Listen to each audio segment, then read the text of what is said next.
Capítulo 1. Tive dois pais, um rico e outro pobre. Um era muito instruído e inteligente, tinha o PhD e fizera um curso universitário de graduação com duração de 4 anos em menos de 2. Foi então para a Universidade de Stanford, para a Universidade de Chicago, para Northwestern University, sempre com bolsa de estudos. O outro pai nunca concluiu o 2º grau.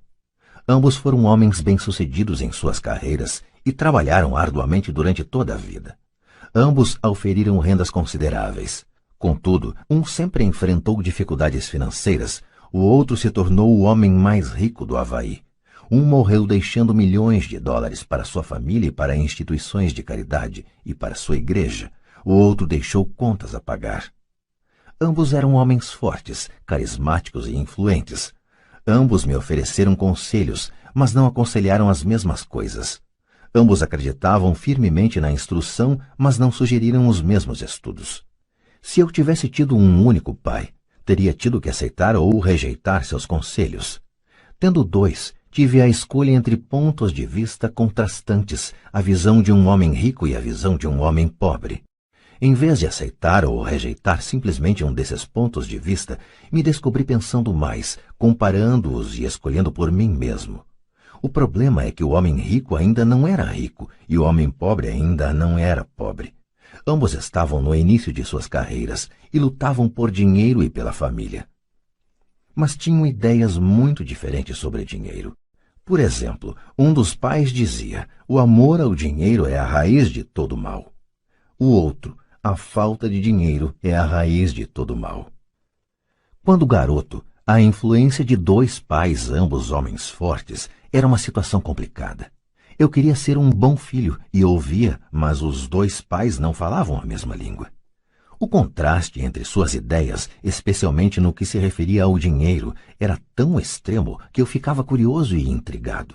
Comecei a pensar profundamente sobre o que cada um deles dizia. Muito do meu tempo era gasto refletindo, fazendo-me perguntas como por que ele fala isso, a respeito das afirmações dos pais. Teria sido muito mais simples falar, sim, ele está certo, concordo com isso. Ou simplesmente rejeitar o ponto de vista dizendo, o velho não sabe do que está falando.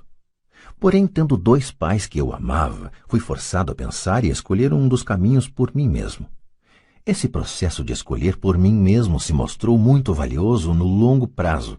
Não se tratou simplesmente da aceitação ou da rejeição de um único ponto de vista. Uma das razões pelas quais os ricos ficam mais ricos, os pobres mais pobres e a classe média luta com as dívidas é que o assunto dinheiro não é ensinado nem em casa nem na escola. Muitos de nós aprendemos sobre dinheiro com nossos pais. O que pode dizer um pai pobre a respeito do dinheiro para seu filho? Ele diz simplesmente, fique na escola e estude muito. O filho pode se formar com ótimas notas, mas com uma programação financeira e uma mentalidade de pessoa pobre. Isso foi aprendido pelo filho em sua tenra idade. O dinheiro não é ensinado nas escolas. As escolas se concentram nas habilidades acadêmicas e profissionais, mas não nas habilidades financeiras. Isso explica por que médicos, gerentes de banco e contadores inteligentes que tiveram ótimas notas quando estudantes terão problemas financeiros durante toda a sua vida. Nossa impressionante dívida nacional se deve em boa medida a políticos e funcionários públicos muito instruídos que tomam decisões financeiras com pouco ou nenhum treinamento na área do dinheiro.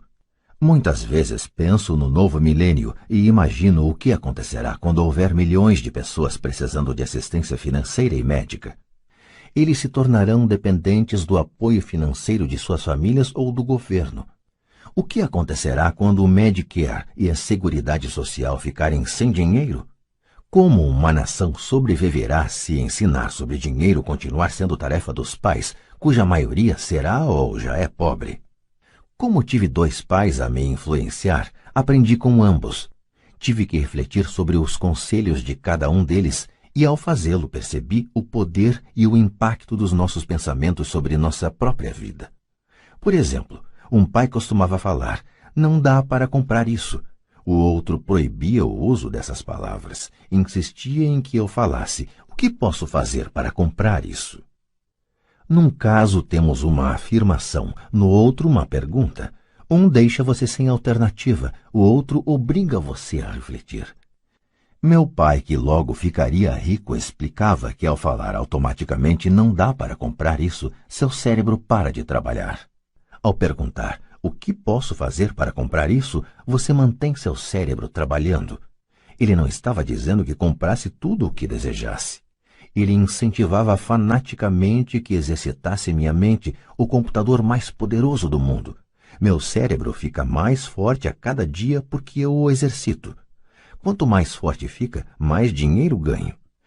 Ele acreditava que repetir mecanicamente não dá para comprar isso era um sinal de preguiça mental. Embora ambos os pais trabalhassem com afinco, observei que um deles tinha o hábito de pôr seu cérebro a dormir quando o assunto era dinheiro, e o outro tinha o costume de exercitar seu cérebro. O resultado era que ao longo do tempo um dos pais ficava mais forte financeiramente e o outro enfraquecia. Isso não é muito diferente do que ocorre quando uma pessoa faz exercícios físicos regulares enquanto a outra senta no sofá e fica assistindo à televisão. O exercício físico adequado aumenta suas chances de ter boa saúde e o exercício mental adequado aumenta suas chances de ficar rico. A preguiça reduz tanto a saúde quanto a riqueza. Meus dois pais tinham atitudes mentais diferentes. Um acreditava que os ricos deviam pagar mais impostos para atender os menos afortunados. O outro dizia: os impostos punem os que produzem e recompensam os que não produzem. Um dos pais recomendava: estude arduamente para poder trabalhar em uma boa empresa. O outro falava: estude arduamente para poder comprar uma boa empresa. Um dos pais dizia: não sou rico porque tenho filhos. O outro: tenho que ser rico por causa de vocês, meus filhos. Um incentivava as conversas sobre dinheiro e negócios na hora de jantar. O outro proibia que se falasse do assunto durante as refeições. Um dizia: em questões de dinheiro seja cuidadoso, não se arrisque. O outro: aprenda a administrar o risco. Um recomendava: nossa casa é nosso maior investimento e nosso maior patrimônio.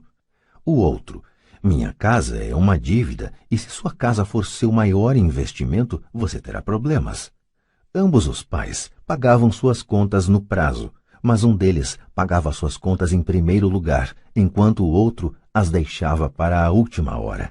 Um deles acreditava que a empresa ou o governo deveria cuidar de você e de suas necessidades. Estava sempre preocupado com aumentos salariais, planos de aposentadoria, benefícios médicos, licenças de saúde, férias e outros benefícios. Ele ficava impressionado com 2 de seus tios que foram para o exército e se aposentaram com vários benefícios após 20 anos de serviço ativo. Ele adorava a ideia de assistência médica e serviços de reembolso de alimentos que os militares ofereciam a seus aposentados. Ele também se empolgava com as cátedras vitalícias do sistema universitário.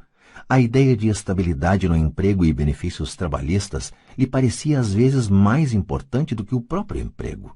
Dizia frequentemente: trabalhei muito para o governo, mereço essas mordomias.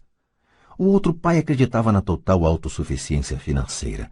Ele sempre se manifestava contra a mentalidade dos direitos e falava que isso estava criando pessoas fracas e financeiramente necessitadas. Ele dava muita ênfase à competência financeira. Um dos pais lutava para poupar alguns poucos dólares. O outro simplesmente criava investimentos. Um pai me ensinou a escrever um currículo impressionante para que eu pudesse encontrar um bom emprego. O outro me ensinou a fazer sólidos planos financeiros e de negócios, de modo que eu pudesse criar empregos. Ter 2 pais fortes me proporcionou o luxo de observar o impacto de diferentes formas de pensar sobre a própria vida. Observei que as pessoas moldam suas vidas por meio de seus pensamentos. Por exemplo, meu pai pobre sempre me dizia: nunca vou ficar rico, e isso acabou acontecendo. Meu pai rico, por outro lado, sempre se referia a si próprio como sendo rico. Ele dizia coisas como: sou um homem rico e pessoas ricas não fazem isto. Mesmo que estivesse totalmente quebrado após um revés financeiro, ele continuava a se considerar um homem rico. Ele se justificava dizendo: há uma diferença entre ser pobre e estar quebrado. Estar quebrado é algo temporário, ser pobre é algo eterno. Meu pai pobre dizia: não ligo para dinheiro, ou o dinheiro não é importante. Meu pai rico sempre dizia: dinheiro é poder. O poder de nossos pensamentos nunca poderá ser medido ou avaliado, mas desde jovem se tornou óbvio para mim a tomada de consciência de meus pensamentos e da forma como me expressava. Observei que meu pai pobre não era pobre por causa do dinheiro que ganhava, que era bastante, mas por causa de seus pensamentos e ações. Quando garoto, tendo 2 pais, me tornei consciente de que deveria ser cuidadoso com os pensamentos que decidisse adotar como meus. A quem ouviria? A meu pai rico ou a meu pai pobre?